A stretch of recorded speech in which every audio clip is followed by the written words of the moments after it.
Hello, and welcome to Film Fight 2018, or Film Fight Miami, as our wonderful executive producer, Dean, likes to call it. I'm your host, Nash Thompson, and tonight we will be looking at the films the students of the BRCO 303 class here in the broadcasting department at Gonzaga have created this semester. A film fight is a 3 to 5 minute mini-movie that has to have a particular line of dialogue and prop at some point in the piece. For this very film fight, the class even had to analyze 2 parables and pull a mission statement out of those parables, which became the theme for these films.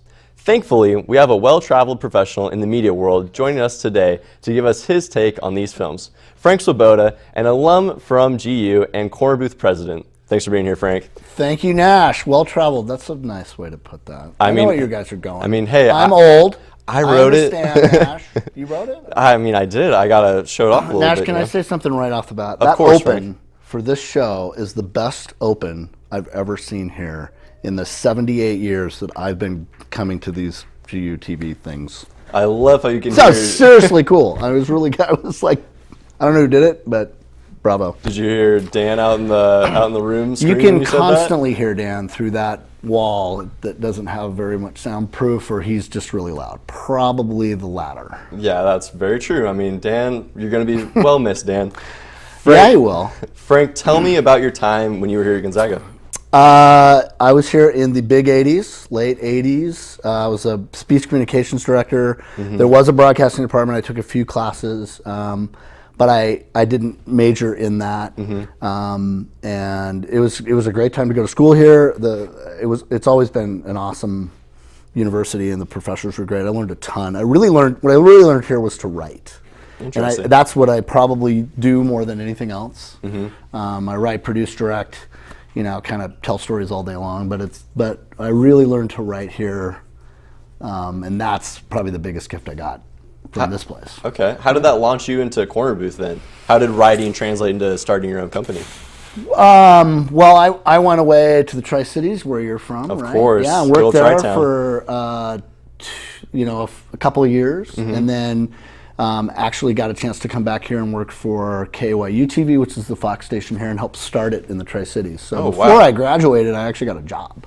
Wow. And went down and ran that for a couple of years, and then came back and finished at night and worked at North by Northwest Productions.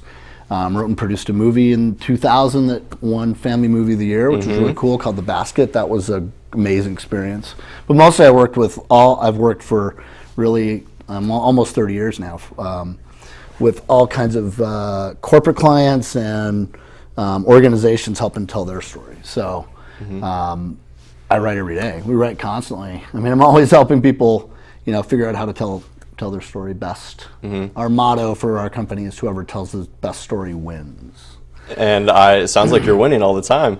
We not all the time, but yeah, I'm really proud of the work we do. We have a lot of Gonzaga alums who have come through our program or worked with us, that have interned for us, stayed on. There's 4 of Zags right now, including myself, that work for Corner Booth Media. So yeah, it's a really special place. We get to tell some great stories, and we have an amazing group of people.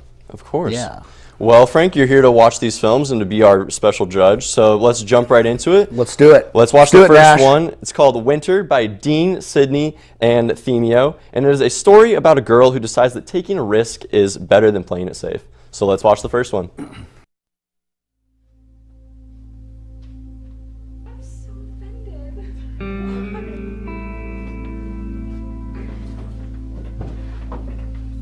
Oh, so what I was saying is I declared poli-sci last week. Okay, yeah, I just declared bio like a couple days ago. Winter, what's your major again? I'm accounting, I think. Both of my parents were accountants, and their parents before them. They have high hopes for me, so I guess I don't really have any other choice. But that's a steady job. That'll be great for you. Yeah, it's pretty cool. Like, my parents make a lot of money, and I don't know, I was always kind of thought about being a teacher, because I've always loved to, help people out.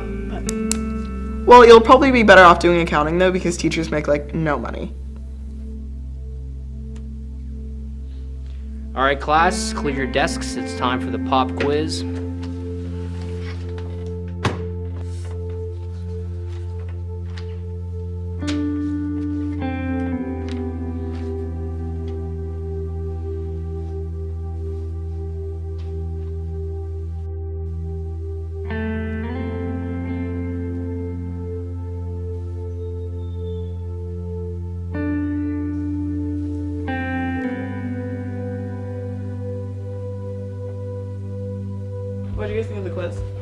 was not bad. I mean, I think I could have done better. I didn't study enough, so What are you guys doing later? I don't think I have any plans.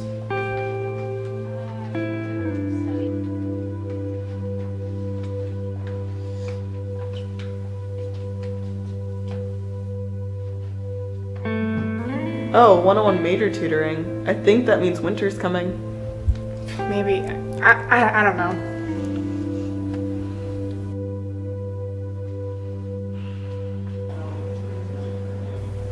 I don't know. My parents seem to like what they do and they're happy. But it's not your parents' major. It's your major. I mean, it's not just that. I mean, you've got the money and what other people are going to think of me. And I don't know.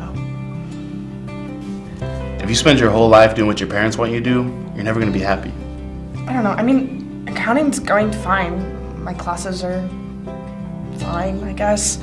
It's not like I'm doing bad or anything. I don't know. It's just whenever I help my friends in a group project or they need help on their math homework or something, I don't know. It just feels better. Like I'm actually happy or something. I don't know. To be honest, I think you already know what you want to do.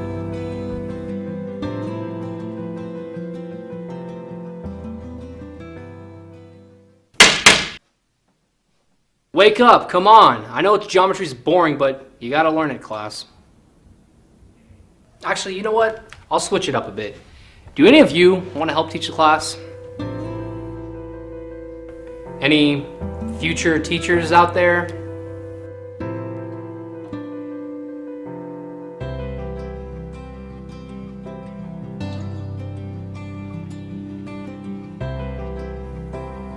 Hello, class. I'm Professor Winter.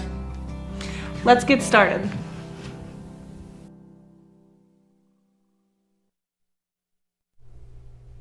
Alrighty. Well, Frank, what'd you think of the first one? You know, I did get a chance to preview these, Yeah. and I thought it was really well done. I was saying to I think you guys when I was here before we were on camera that I feel like this crop of film fight is the best shot I've seen. It looked really good.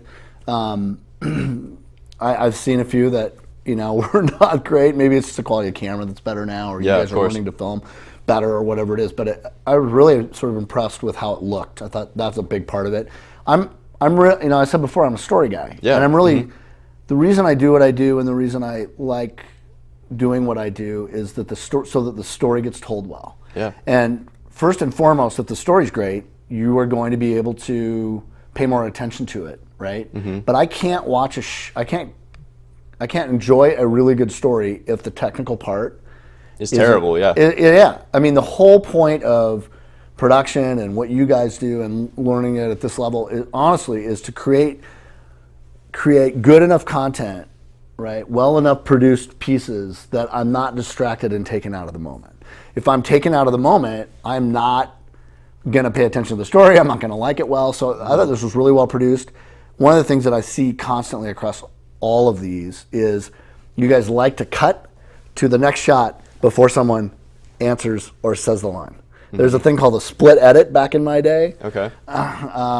Which is, I want to hear the audio while I'm looking at you. I want to hear the audio and then cut to me. Yeah, of course. Rather than you talk, I talk, cut, cut, cut. It takes away from the rhythm of it. It takes away from the pace of it. I am suddenly aware that I'm of the edit, and I should never be aware of the edit. So that exists here. I thought the story was great. I thought, if I was going to give away my Oscar for these four, whoever played Winter, that girl can act. She was great. Like, she had to carry that whole thing. Totally believed her. She was really involved. So whoever directed that, kudos to them, because she did a great job. There was a lot on that. But whoever she's acting with, if you had heard him speak and then cut to him, it would have been a lot better. So, but I got the story was great. I thought there was a story. It was really cool. You got to kind of see where she was going with it. It was well executed. And I realize you guys have limited amount of time. How much time do you have in these, Nash? And do you guys, how much time did I give you guys? Gosh, we had about a week to film it overall and edit it, I believe. Usually it's only a 48-hour period that you have to do these. Right. But since we only have class twice a week, we were given, I believe, like 2 weeks in total to get the entire thing done. Okay. So, yeah. So you had a 2 bit weeks. of time. Yeah, a little bit. Yeah, and I mean, it kind of shows, depending on how these are, who put the most effort in. I think is in a direct correlation to how well they like their story. Mm-hmm. You know? Yeah, of so, course. but I thought this was really well done. Yeah. Yeah. Well, I mean, let's just keep the ball rolling here. Let's watch the second one. It's called The Beginning, and it is making the most out of what you have. So let's see it.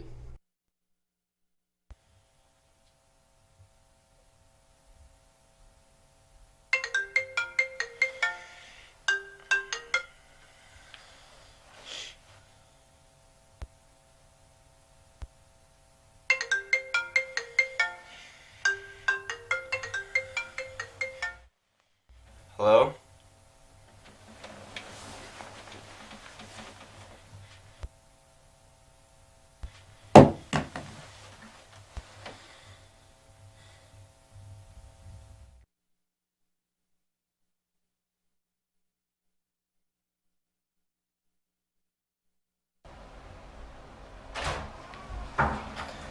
Hey man, how was it?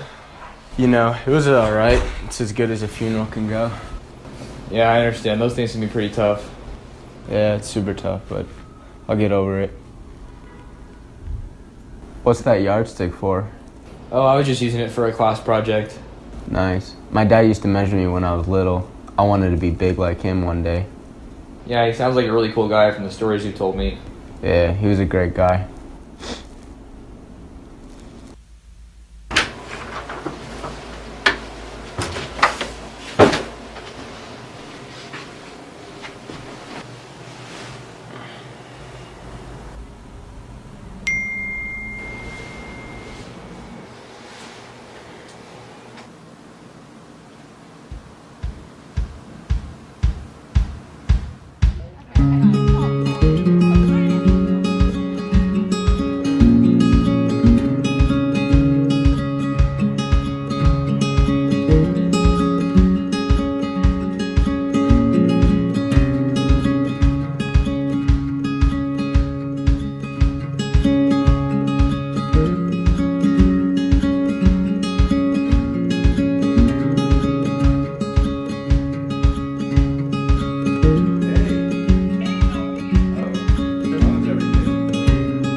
Man, have you been outside lately?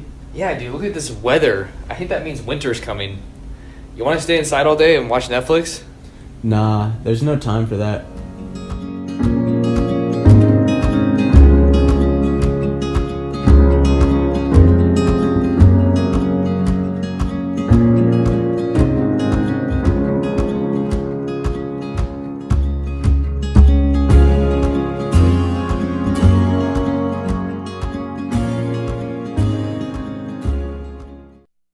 Frank, you were kind of cracking me up. You were chuckling while we were off camera there while watching it. What was making you laugh? Nash, you want the good news or the bad news on this one? Which one do you want first? I'd like the bad news first. I'm a bad news first the kind of bad guy. news first? Yes. There's a thing called, particularly when it comes to stories, called contrivances. Okay. Right? These are things that I just kind of don't buy. Okay. You know, I don't buy that you'd walk in and your roommate like goes, "Oh yeah, your dad's he sounds like he's cool." Like he's not known him by now. Yeah. Your roommate was probably at the funeral. Like, of course. it's a little. I don't buy it. You know, so it takes me out of the believability of the story. So that's kind of one of those things. Gotcha. There's some technical stuff. There's an out of focus shot, drives me bananas. Like I was in it. I thought this. You know, I don't want to get to the good stuff too early, but no, I mean. You've got to be able to tell a story at the end that's there. And I kind of was predictable. Like, I want to be surprised, and I want some conflict in this thing. Yeah. You know, the best stories have conflict. They have problems, they have conflict. There's something wrong that we fix, you know. And it kind of felt like a little promo for Center for Get Involved at Gonzaga. Not a bad thing, but I could see where the story was going before it even got there. Yeah, you know, okay. like it didn't surprise So me. just and too I was predictable hoping for you. Too predictable. Okay. But I was hoping for some surprise. Good stuff. Really well shot. The St. Al stuff looked great. I mean, some of those scenes, except for the out of focus shot that I wasn't crazy about, but it looked cool. I love the shot of the handle of the door. You know, it wasn't so predictable. I just kind of like how it was set up, the angles that were shot at. It was good. All of these have way better sound than I've seen overall too. I could hear it. Yeah. It sounded good, but there's some edits that you can hear the room tone and then the of edits course. are a little late. And again, split edits, you know, if you guys can learn those, it's a big help. But otherwise, clean. Just, I wanted to be more surprised. Okay. The split edits, do you see that a lot from young filmmakers like ourselves? Oh yeah, the lack of them? Yeah, the lack of them. Totally, yeah, just cut. You know, there's no, they just haven't learned. I don't know if you just haven't learned that piece yet or how to do it, but yeah, it's pretty common. I mean, you're not, you know, you guys are at this level for a reason. It's a coaching piece more than anything. And once you learn how to do it, it's a piece of cake. You'll kind of remember how to do it. But it's okay to show someone listening, not just talking. Oh, of course. Right? Yeah, that makes sense. Yeah. And I don't see that a lot in these so far. Alrighty, well, we'll just keep it moving here. Our third one, called Talent, is using what you have to help others out. So, roll it to the third one.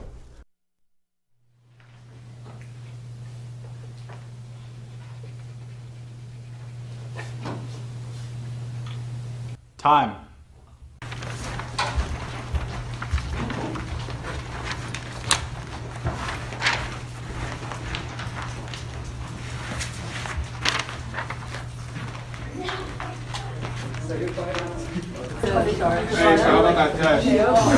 Bro, we ought to go out tonight. I'm down.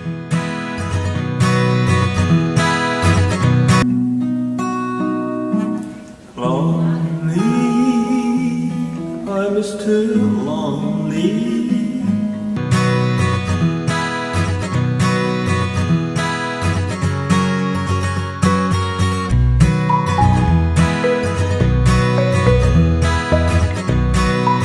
Lonely, I was too lonely.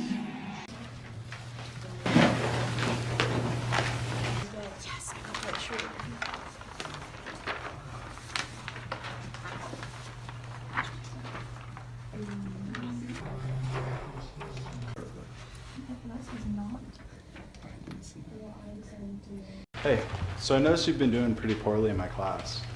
Let me get you a tutor. Okay. Thank you. Of course. Hey man, do you know where the tutoring center is? This is the tutoring center. Oh, sweet. Do you know where Tyler is? I'm looking for him. That will be me. Awesome. Do you want to pass this class? Yeah. Good, because I'm not here to waste my time. Okay, let's get started. Okay. In France, when playing a game of Axis versus Allies, even for the winner, he wasn't sure if he was ready for all that.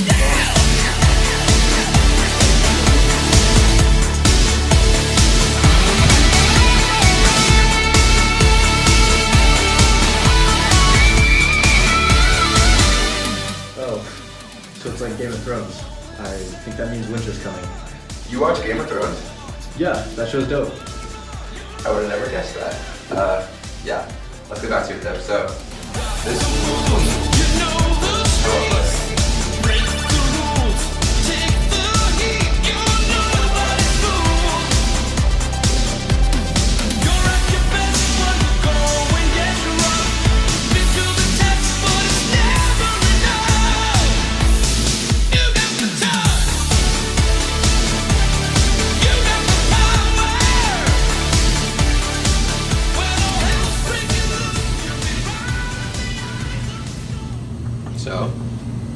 How do you think the test went?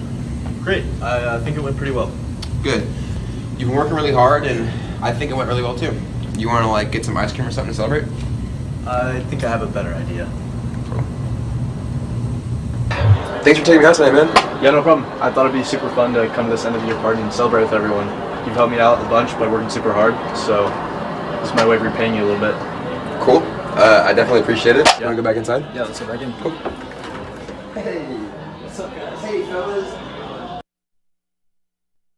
All right, Frank. So that one was actually produced by myself, Adrian, and Bree. Okay. So So have to be nice. Feel free to unload on me. I can take it. All right, bad news first. Of course. Lame ending. Yep. Like, where the hell's this going? That's fair. You know, I just like, I mean, the premise isn't bad. It was set up, but I should be surprised. Okay. There should be something that pays it off. Like, the story's got to be there. And I just obviously didn't see that. I think I think you know that, right? You know. Yeah, of You course. said as soon as I said it, you understood. I think that montage sequence, although I appreciate the big 80s, I think, and I'm pretty sure Dan Garrity was singing background vocals on that track. Oh, of course, yeah. It does take you out of the moment, like, what? Okay. I don't get it. But that montage was like 7 hours long. So like just how way long too do you have long. to do Gotcha. before you go, oh, he's helping him tutor? Yeah, okay. Like, get out of there. Set it up. Give it, that said, the good stuff, there were some really good, I still think it's shot really well. There were some really good shots. I like the angles, looking down on the desk and some of those other shots, they were good. But again, the audio, waiting for somebody to walk and talk is never cool. That last one where they're walking out of the classroom, Too it's like long. Okay. taking 4 steps and awkward, where am I going? Oh, now I'm going to start talking. Yeah. It pulls you out of the story. There's no, So, other than that though, I mean, still, well, clean, looks good, shot better than most I think I've seen, but it's all about story. It's just all about story, and you guys know, like you guys know if it doesn't work for you, it's not working. And what I learned a long time ago is you got to trust that if you like it, there are people who will like it. You have to you have to be tough on yourself, and what I hate more than anything is to watch stuff that's not good. I hate even more to produce stuff that's not good. And it's mostly, when I say that, I mean that the better the story, the more you will spend time caring about it. You guys had 2 weeks. You could have spent more time. And if it was a story you were like, oh, this is really cool, you would have. Yeah. Right? So it's always a story, whether it falls apart or not. I can watch a bad, poorly produced piece, but if the story's great, I still watch it. You know? So it wasn't technically bad. I just think you guys didn't have as much at stake. And again, there was not a lot at stake here. Like, what's at stake? Other little technical piece that I thought was really distracting was, if you're going to show the score on the test that he took, it's got to be really bold and bigger. Not turned sideways. So I have to look. What was it?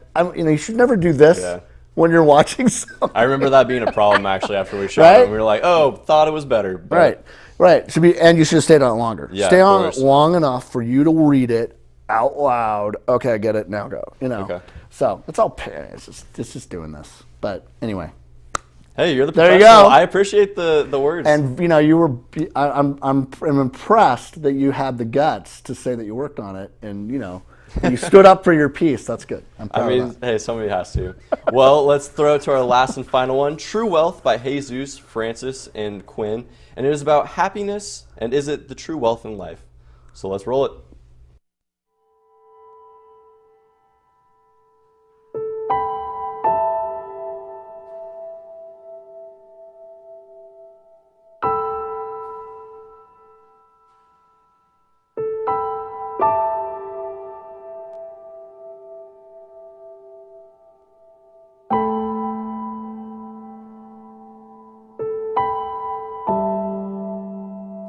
Oh, John, look around, buddy.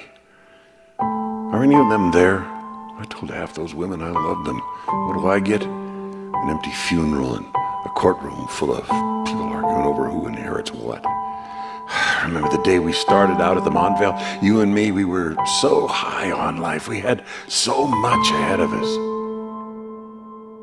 How tall am I? You got a few more years. Who are you two? We're the new busboys. We just started today. Ah, they've hired you just in time. We need the extra help during the Christmas season. I think that means winter's coming.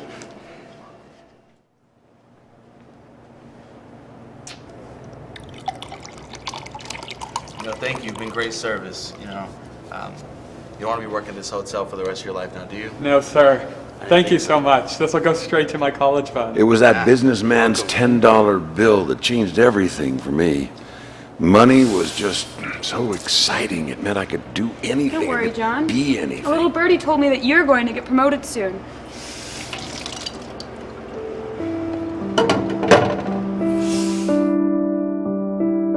When I went off to college, it felt like the first step toward this ultimate goal of success and fulfillment. When I finally made enough money to come back and stay as a guest at the Montvale, to have someone else open the door for me, it felt incredible. I wanted to feel that way for the rest of my life.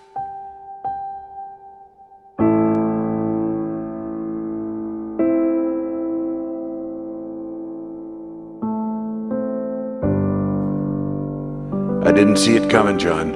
I got caught up in it. The suits, the meetings, the assistants. It was all so exciting, but it never satisfied me. There was always something bigger, something better to work toward. We grew up, John. I was at the height of my career that last time I came back. You were just the doorman. While you were happy opening the doors for a living, I was concerned with what door I would find myself at next. I'm glad you found happiness. I was too busy searching for its price tag. I knew you'd always be there, even if I didn't deserve it. Your friend, Neil. And oh, P.S., this tip is long overdue.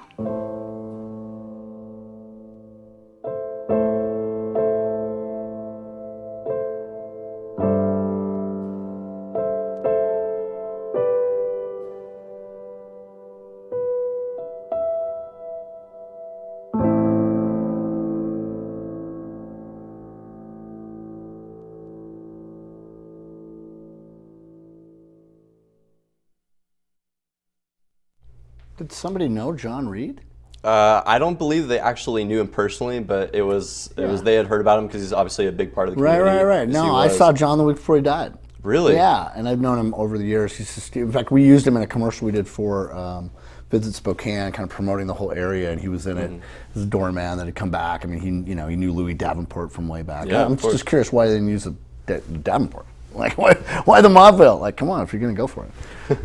So that would have been cool. Anyway. What'd you think of it? I like this. Go ahead, I like this. I'll go with the tough stuff first. I think if you're gonna, there's some contrivances in here. The yardstick. I get that you guys have some rules, right? So can you walk me through what these are? You got to use a yardstick. Yes, at some point, and we had to use the line of dialogue. I think that means winter's coming. So that's the line of dialogue. Yes, and then the parable of the talents. Yes. Right. So I mean, it covers a lot of that. But I think one of the problems I always have with film, with these 40-hour film festivals, or somebody's going to make these, kind of pieces, is that you spend so much time worried that you're going to get the three things checked off that you kind of like, it takes you out of the story, right? Worst scene in the entire thing is these guys measuring themselves, like that's ever going to happen ever anywhere. I mean that just took me out of the story. But again, I'm a firm believer. I think somebody said this once. We forgive, particularly in a movie, we'll forgive two contrivances, two things that you're just like, that would never happen. But I'll hang in there. If it gets more than that, you've lost us completely. So there weren't that many. That one was it.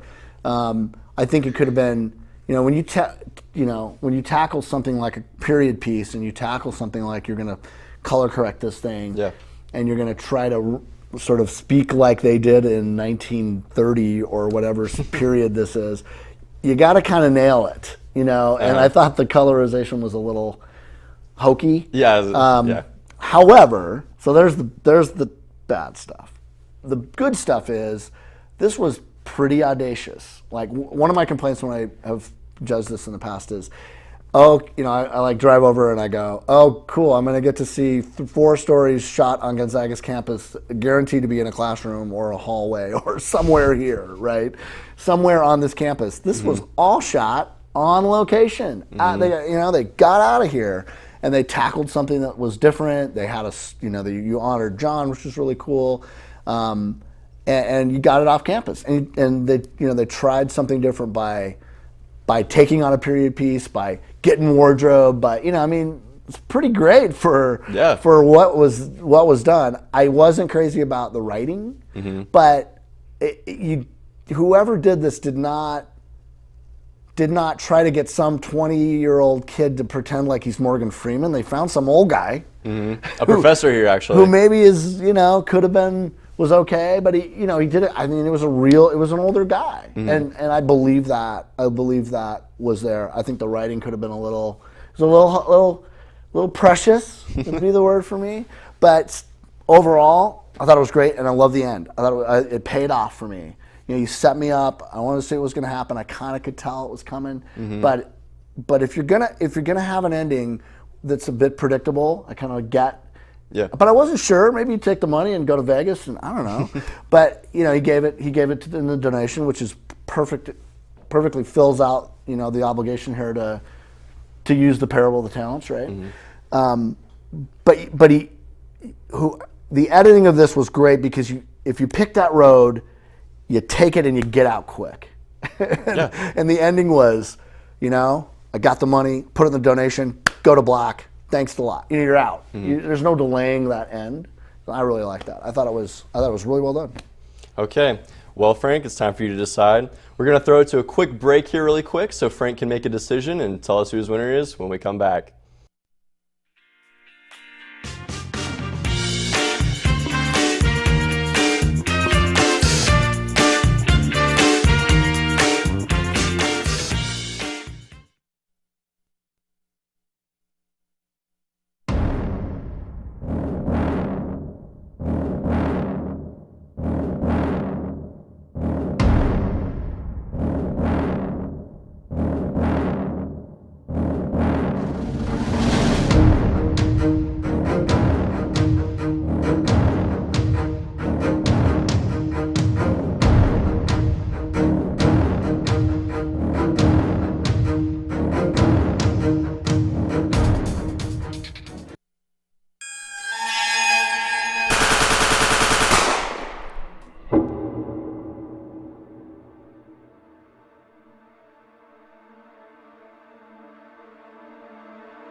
Welcome back to Film Fight 2018 or Film Fight Miami, whichever one we're calling it. I don't really know anymore.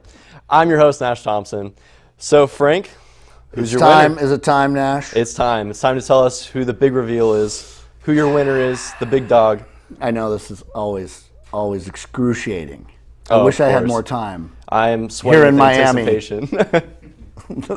I'm sweltering. It's the last one. Okay. True Wealth. Yes, True Right? Wealth. True Wealth. That was the name. It just there was some stuff in it that wasn't perfect, but the fact that they got off campus, the fact that they took a chance and went with the period stuff, and I remember watching the Oscars one year and Titanic won, right? It was up, and there were some really good movies that year and all this other stuff, and people were like, Titanic shouldn't have won, whatever, and I'm like, they sunk the boat. I mean, it's huge. It's a big movie. It was a big Oscar movie. Whether the story was too cutesy or whatever for some to be an Oscar picture, the technical achievement of that was phenomenal. And they took a chance. They took a chance on something big, and they told a big story. And I this is not the Titanic. Don't get crazy. But what? It's not? It's not the Titanic. But I was really proud that they got off campus. They took a chance. They used some people that weren't just students here as actors in it. It was really well done. I was impressed. All right. Well, Frank, thank you for telling us your winner. As a last piece of advice for young filmmakers like myself and the rest of the class, What do you have for us? So I always remember there was a guy. I don't know if anybody knows. The guy that did JFK. Mm-hmm. I don't know. I'm drawing a blank. The movie with Kevin Costner in it? Yeah. I'm trying to blank what his name is. Anyway, great director, and he was interviewed on a similar show like this, and they asked him, what advice do you give to a budding filmmaker, and he was like, here's the most important thing to know: get a life. Get a life. Like, don't tell stories. You're not going to be able to tell stories unless you've lived something. Oliver Stone. There it is. He's a guy that went away to Vietnam, and he lived a life big, and then he started to tell stories and became a filmmaker and started to tell it. I'm not saying don't tell stories now, but you've got to experience things other than just. So much of the things that we watch and are exposed to, particularly in LA and Hollywood and motion pictures, are made by people who have grown up watching how movies are made, not living a life.